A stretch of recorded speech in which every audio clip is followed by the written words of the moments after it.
Hey, so my name is James Jesso. I'm author of Decomposing the Shadow and the author of the upcoming book True Light of Darkness.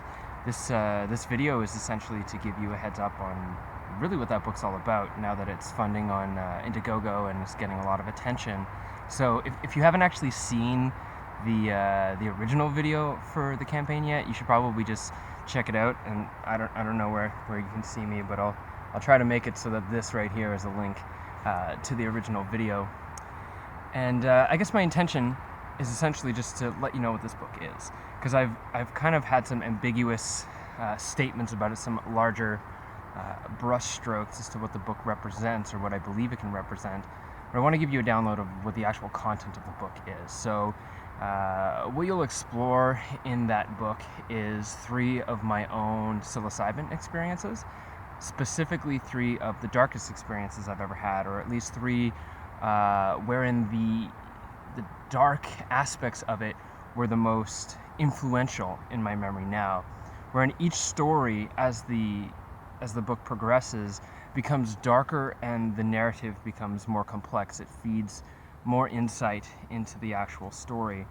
Wherein the first story, which is called 2 Friends, 5 Dried Grams, and a Box from Cusco, Peru, takes place with 2 friends in the daytime and is mostly lighthearted, except for a little existential crisis near the end.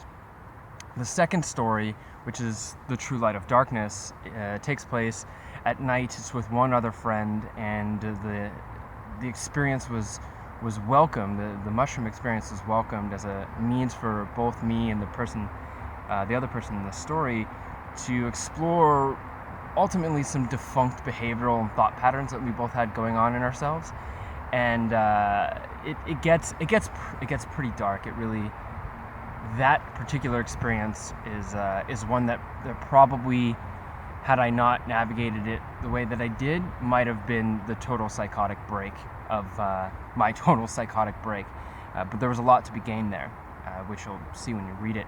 Now, the third story is the darkest, and it ultimately comes from me having been severely depressed, like intensely depressed, because of, I guess, like spontaneous changes that had come up in my life, and was really just so incredibly unhappy and felt as though I needed to really get underneath all the negative feelings I was having, because it was like the defense mechanisms from what was really causing me to be depressed were this like arena that I was locked in by my ego. And so I wanted to get rid of my defense patterns and let the darkness, like the real emotional content that was informing this depression, to stream through me. And I wanted to be fully involved with that experience. So I decided to take a high dose of mushrooms and get in a sensory isolation tank. And that remains one of my most intense, like in all ways, psilocybin experience that I've ever had, though not necessarily the most intense psychedelic experience I've ever had. So those are the 3 stories, and unlike the first book, which was very academic in its presentation, this one is more, like I previously mentioned, storytelling, and it intends to offer through the vessel of storytelling, the book and the narrative as a vessel for consciousness, my experiences, my insights, the way that I integrated it, and all of which is sort of interwoven with my deeper understanding of the psilocybin experience, based in my intense academic study and I guess like radical empiricism through my own personal experiences.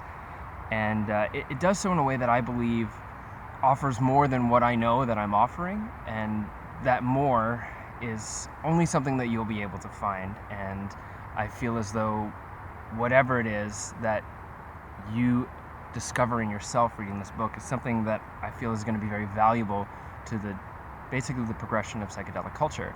So ultimately, this book project, True Light of Darkness, is about not only offering a book and a vessel for my consciousness and what I've learned, my insights, the lessons that I've garnered in going into these challenging spaces, but also as an expose of of what it is to be in these dark places, and how I essentially fucked up and put myself in these places and went into dangerous spaces, and all of that, I guess, catalyzing something in you.